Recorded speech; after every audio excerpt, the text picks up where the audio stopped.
everybody. We've got Coach Moore, Diamond Johnson, and we'll have Jakia Brown-Turner joining us shortly. We'll go ahead and start with an opening statement from Coach Moore and then open it up to questions. Well, just really proud of the effort and the way we fought back. Obviously, it was very disappointing and frustrating the first three quarters.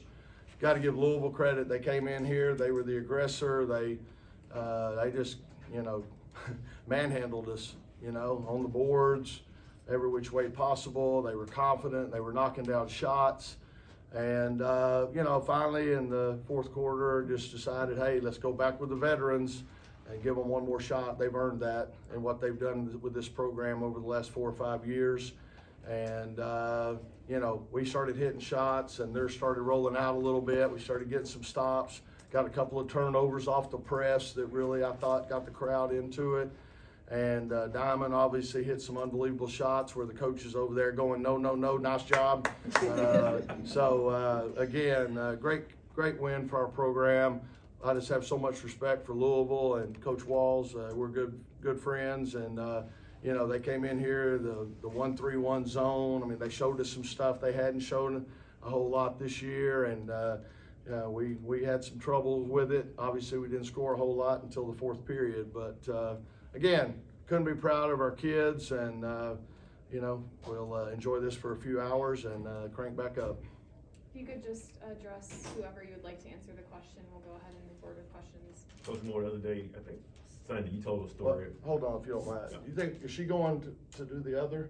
She's going after this. I mean, do we want to let her answer? Well, I'm going to wait for Jakia too. Okay, I got you. Okay, my bad. Go ahead. It's all good. You told a story, I think Sunday, about talking to your assistant coaches when someone is shooting over or whatever, but you want to stick with them.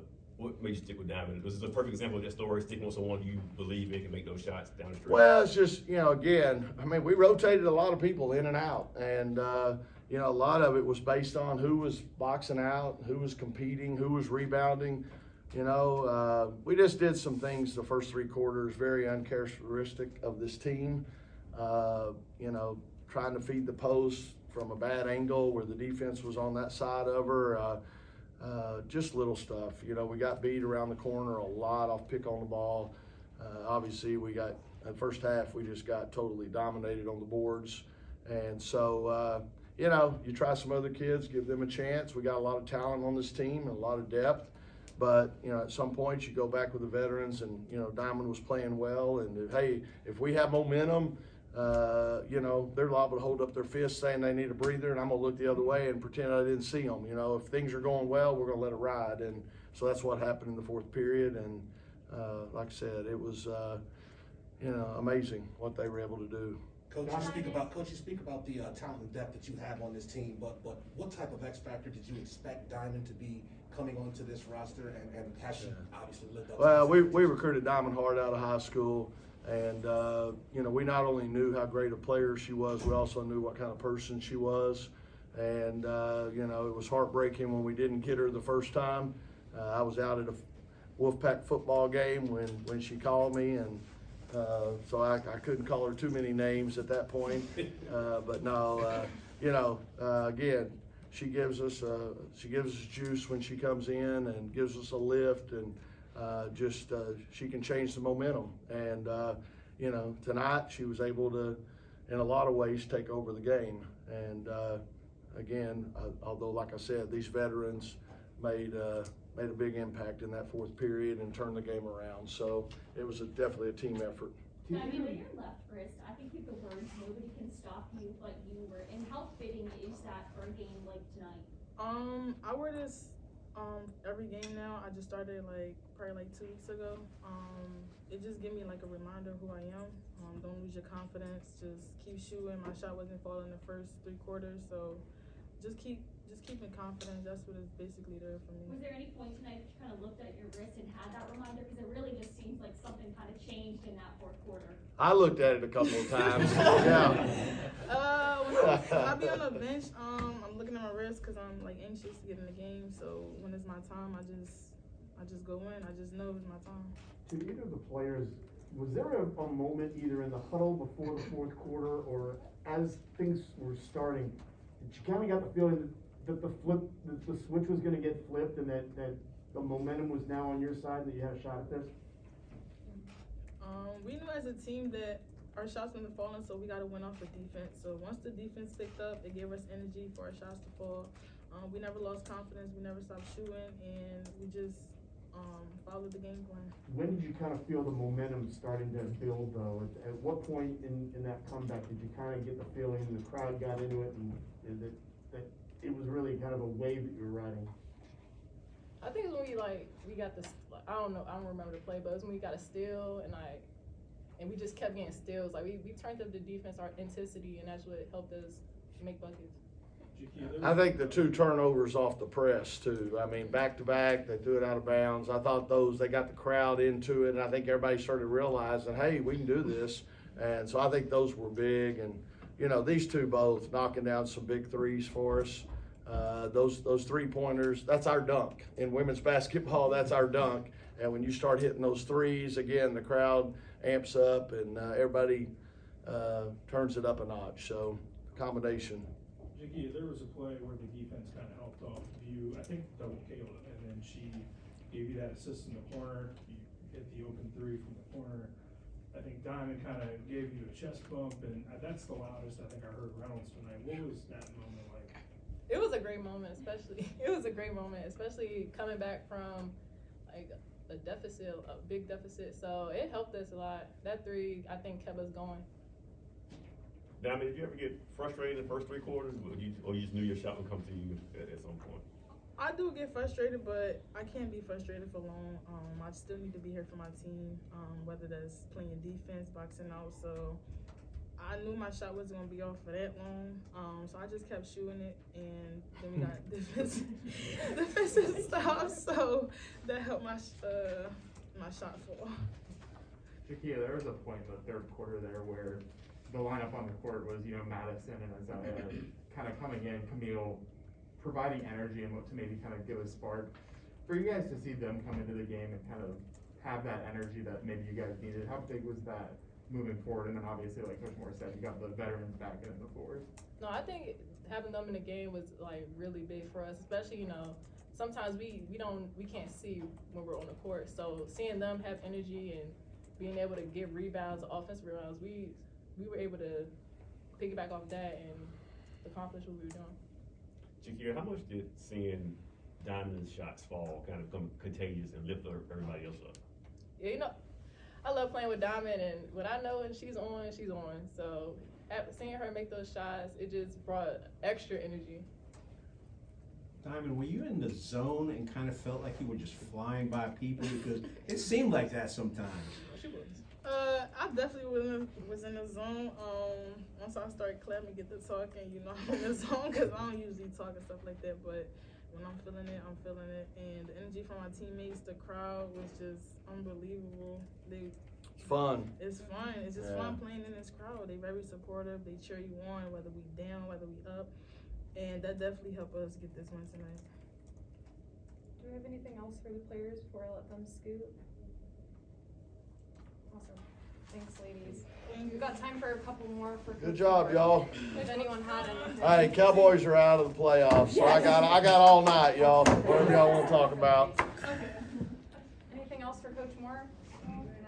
I know these games will probably be kind of stressful at times, but this experience, you can build on this moving forward for your teams to get deeper into the season, into the tournament. Yeah, we may dig a hole again, and you can draw from this. At halftime, I reminded them, probably about 4 years ago, we came in here and, right before the game, I'm downstairs and Coach Avent comes by. He sees me down there before I come up on the court. Why are you so nervous, I said, are you kidding me? I mean, we could go out there and just blow up or something, And sure enough, we fell down. It was either 23-1 or 25-1. I can't remember which. Against Louisville, okay? It was just like we could not hit a shot. Well, we came back with 3 minutes left in the game. We were down 3 and had the ball. We didn't win it, but I just reminded them at halftime, you can either keep doing what you're doing and be totally embarrassed, or you can do something really special. And they chose to do something special, thank goodness. Coach, you mentioned the 1-3-1 zone that they had in the beginning of the game. I don't want you to give away, all your No. secrets or whatever, but, I mean, what adjustments did you have to make to counter that? Yeah, again, what we try to do against that is not real complicated, but you still got to swing the ball. In a 1-3-1, the person on the bottom has got responsibilities from corner to corner. That's tough. But every time we reversed it, it would get stuck here, and we'd throw it back, and that person, we took it easy on them. And so we talked about that at halftime. We talked about attacking the gaps. We've got some sets we can run, but at the end of the day, 1-3-1, you try to reverse it and look diagonal because, again, the person that's guarding the ball here, when you swing it, now they got to get all the way back. And so just tried to be more fundamental, but we struggled all night. I mean, feeding the post, the defense would be on the high side, and the top person up top kept trying to feed it instead of hitting the wing. It's frustrating. You practice every day. Some of these kids have been here 4 or 5 years, and we were doing stuff tonight that just, again, wasn't us. And but give Louisville a lot of credit. Now, again, they came out and played hard, and when you play hard, and gosh, rebound the way they were rebounding in the first half. At halftime, they had 13 more shots than us, okay? We had turned it over 10 times at halftime, and they had out-rebounded us by, I forget, I don't know how many, but it was, again, that's why they had 13 more shots. You just can't do that against a great team. So, luckily, we reversed those numbers a little bit in the second half. Coach, you said yesterday games like this can sometimes be, for coaches, can be like root canal. Yeah. Was this a trip to the dentist for you today? First 3 quarters were, I'd probably rather go get a root canal, but the fourth quarter, obviously, when the momentum changed, the crowd was into it and all that, it got exciting. But, for a coach, especially at my age, I don't know how healthy that is. So I hope we don't make a habit of it. But, again, this is why you coach and this is why you play. The highs, the lows, you just can't duplicate it anywhere else, So it was, ended up being a fun night. Either way, you knew this wasn't the last chapter. You knew this was going to be a big chapter in the book. But either way, you still, and we got a really good team coming in here Sunday that should be ranked in the top 25. They're right out of it, I think. But they're a lot like us. They got a great post player inside in Kitley. And then they got kids around her, Shepard, King, people like that can shoot the heck out of it. And so if they're on hitting threes and they got that inside-out combo going, we're going to have our hands full. They always give us a great game. So, we got to find a way to, get the hangover over with and be ready to go again. Some of the players were saying, we're out of school tomorrow. Can we practice in the morning? No. We need some time to polish up the scout and have a plan. And you could tell we had a great plan tonight, right? I mean, it was looking beautiful there, wasn't it? But, hey, you got to try. Wes, there are comebacks and then there are comebacks against a number 3 team in the nation. What would you describe your group for the effort they got over the hump tonight? Like I said, I mean, I hate calling timeouts in the first half. I called the timeout. I hate doing it. Okay, I like saving those things, but I just told them they're kicking our butts. Y'all are going to have to compete. You're going to have to get tougher. They've come in here and just taken it to us, and nothing really changed a whole lot in the fourth quarter. It's tough. This is the mentality. My shot's not dropping, so now I'm down and I'm not going to play defense or rebound as hard. It should be the other way around. If I'm not hitting shots, I better find another way to help this team. Luckily, we started hitting shots in the fourth period. Now they got energy. Now they got the crowd. We could create a couple of turnovers. We get some momentum. But, we got to find a way to do that a little more consistently. But it's unbelievable comeback win against a great team and a great coach. I respect the heck out of them. And, we were fortunate it worked out. Was that the case for Diamond? She wasn't hitting shots, but she found other ways to stay involved and kind of stay engaged and get it going. Yeah, again, like I said, I don't know how she gathered herself. There's one time there was about a minute and a half, and I'm telling her, pull it out. Next thing I know, she's putting her head down, going in there, shooting the leaner, fall away jumper. Still got to work a little bit on this clock management idea with Diamond. in Philly, they don't have a clock, you know, they just play, okay?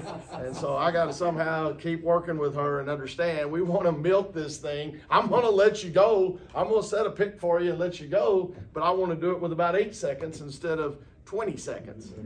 So do you need some of that buttholery in there? Some of that what? Buttholery? Oh, gosh, I said that in the timeout too. I said, hey, I've tried to be nice this week and see where we're at. We're better when I'm a butthole, so, you know. But again, hey, maybe they'll learn from it. Maybe we'll all learn from it. How do you quit being so nice? Anything else for Coach? Thank y'all for Thank you, being here. guys. I know it's bad weather, all that stuff. Thanks for coming out. Appreciate it. You wouldn't miss this before, Coach. Come back again.